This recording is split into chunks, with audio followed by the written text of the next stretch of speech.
Olá! Sabe quando a gente entra num site e tem aquela sensação de que algo não tá certo? Às vezes ele é lento ou alguma coisa simplesmente não funciona direito. Hoje, a gente vai mergulhar nos bastidores e entender o que faz um site ser considerado saudável ou não. É uma sensação que todo mundo já teve. Aquela página que demora uma vida para carregar, um botão que não responde, um layout que desmonta todo no celular. Pois é, essas frustrações são, na verdade, sintomas de problemas bem mais profundos. E para investigar a causa raiz desses problemas, a gente vai fazer uma coisa um pouco diferente. Nós vamos analisar o resultado de um diagnóstico de verdade, um check-up digital de um site real. Pense nisso como se a gente estivesse olhando o prontuário médico de um paciente para entender o que está acontecendo com a saúde dele. Ok, vamos começar nosso check-up. Primeiro, vamos dar uma olhada nos sentidos do site, ou seja, na acessibilidade. Depois, a gente vê como ele se socializa, a compatibilidade. Aí a gente mede o pulso dele, que é o desempenho. E, por fim, o sistema imunológico, a segurança. No final, saímos com uma prescrição completa para deixar esse site zerinho. Começando pela acessibilidade. Gosto de pensar nela como o sistema sensorial de um site. É o que permite que todas as pessoas, sem exceção, consigam perceber, entender e interagir com a web, independentemente de qualquer limitação. E nosso diagnóstico já começa apontando duas falhas bem críticas. Olhando aqui os pontos da lista, botões sem texto, claro, e o uso de atributos área que não são permitidos. Pode parecer algo muito técnico, mas para alguém que depende de um leitor de tela, por exemplo, isso significa que partes do site são, na prática, invisíveis ou impossíveis de usar. Mas afinal, o que é esse tal de área? Pensa assim. São como etiquetas de identificação que a gente coloca nos elementos de uma página para explicar a função deles para tecnologias assistivas. Elas dão um contexto que visualmente nem sempre é óbvio.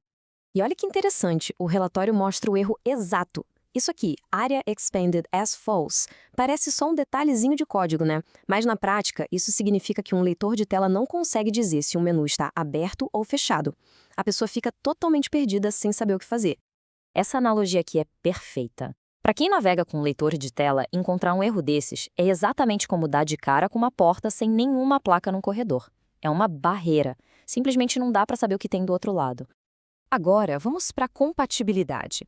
Um site não vive isolado, né? Ele precisa funcionar bem em diferentes ambientes, ou seja, em diferentes navegadores, como Chrome, Firefox, Edge. E aqui o relatório aponta um problema clássico, o uso de prefixos de navegador.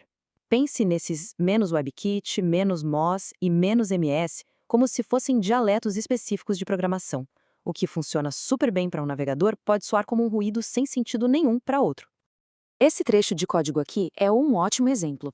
O prefixo "-WebKit" foi criado lá atrás para navegadores como o Chrome e o Safari. O problema é que os navegadores mais modernos, tipo Edge, não entendem mais isso. Eles usam a versão padrão sem o prefixo. A melhor forma de entender isso é pensar num plug de tomada antigo.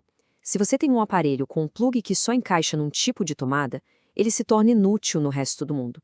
O código hoje em dia precisa ser universal, tem que funcionar em todo lugar sem precisar de adaptador.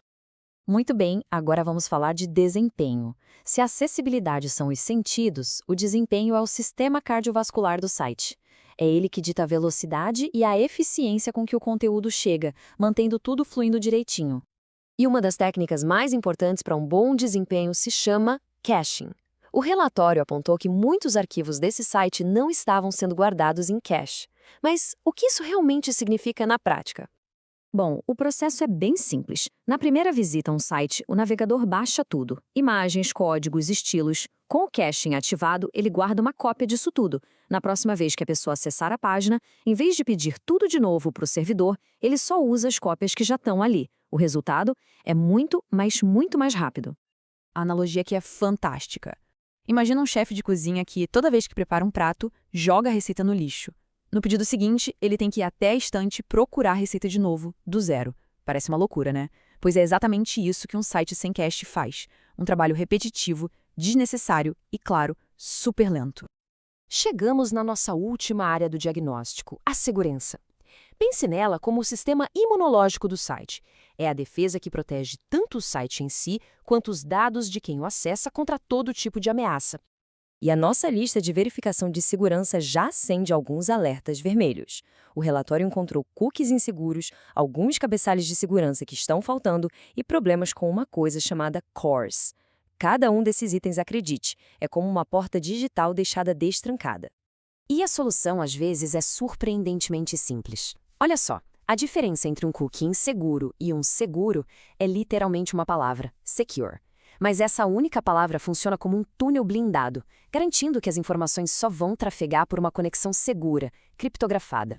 O ponto central é este. Um cookie sem essa proteção secure é a mesma coisa que deixar a chave de casa embaixo do capacho da porta da frente, com o endereço anotado num post-it. É um convite aberto para problemas. Ufa! Depois de analisar todos esses sistemas, o sensorial, o ambiental, o cardiovascular e o imunológico, chegamos ao fim do nosso check-up.